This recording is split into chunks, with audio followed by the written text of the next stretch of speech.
Hello, follow me and let's check in on folks and surprise them and find out if they're actually working.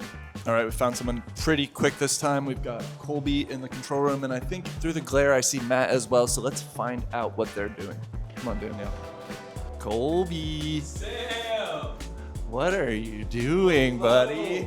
You know, I'm just doing some producer planning work on the new 2 p.m. show that we have coming out. New 2 p.m. show? New 2 p.m. show. As soon as we enter the bracket, we stop the Brett Zone live stream and then we go live on the NHRL main YouTube. Why?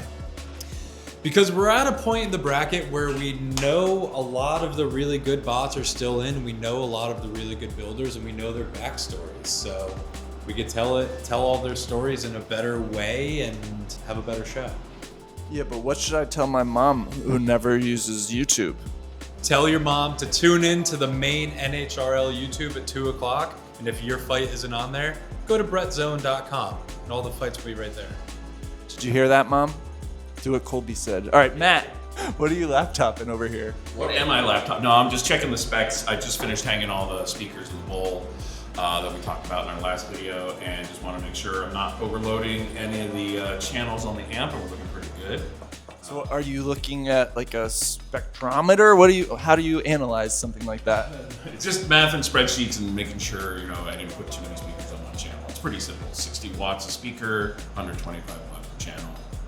Let's go. But Matt, didn't you do the math before you bought the speakers? I did, but now I'm just double checking because measure 36 times, cut once, or in this case, hang speakers first and measure 13 times. I don't know, man. It's a good time. It's a good time. It's a process. Let's keep looking. We're here in the audio room. It's dark. I apologize for how dark it is. But over here is the computer that is playing the radio over all the speakers in the House of Havoc, and it's not a universally loved radio channel station, and not everyone loves listening, so let's pull all the wires out from this thing. Okay, now we can go to the rest of the House of Havoc. We've made it to the bowl. There's one fan in the building. He's there, right there. I hear Josh, though. Let's find Josh and see what he's doing. Joshy, what you up to over here? I am building the cage side toolbox. So for any cage side repairs, it's gonna be in here. Everything we need. So, like, say there's a breach in the big box. Right here. And what sort of stuff is in this toolbox? So we're gonna have our own impacts. Literally everything you could possibly need to change a floor or change a Lexan in either cage. Is there Bondo in here? There's gonna be. Ooh. All right, well. Bondo! Sam, does anybody like Bondo? No one likes Bondo on their cage floors because it takes time to cure. It stinks while it's curing, and once it's cured, it turns into a crumbly dust that is dog water for traction on your wheels. We are in the loading dock. It's the most beautiful front-facing part of the building, and we're going up the most beautiful front-facing stairs where, what do you know, a skylight from the heavens is shining upon us as we ascend into the pits, and it couldn't be more divine. Come on, let's go.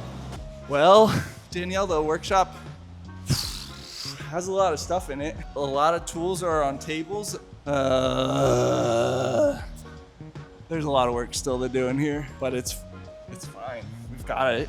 It's happening. We've got Ed on it. You remember Ed from when you pitted near him, or were in the workshop one time and you needed to hydraulic press something flat, and then you got to hear about helicopters and polishing helicopters and why helicopters don't have screen doors.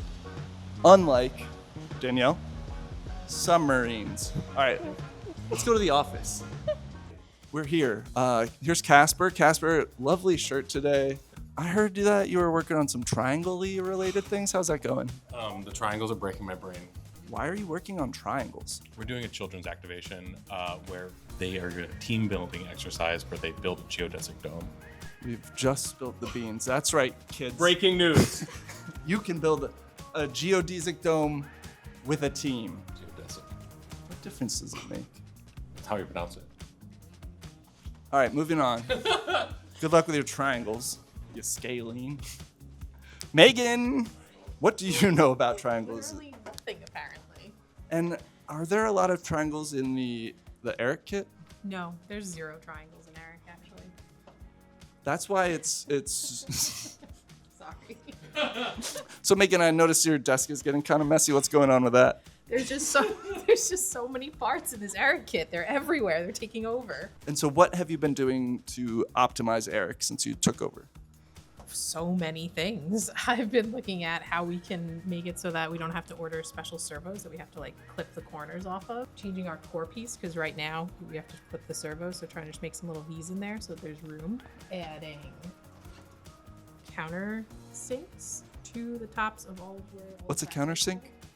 It's like if the tip of a drill is kind of like shaped like a triangle, and then you would drill into here so that the screw head is like flush. But the most important part about it is that it lets you seat the screw much easier instead of trying to like jam it into the hole.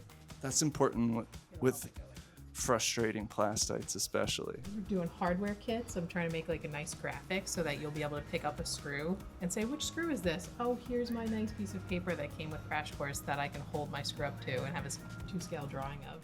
And how many different screws in Eric? 1, 2, 3, 4. 4. Not bad, folks. That's right. Only 4 different screws in Eric.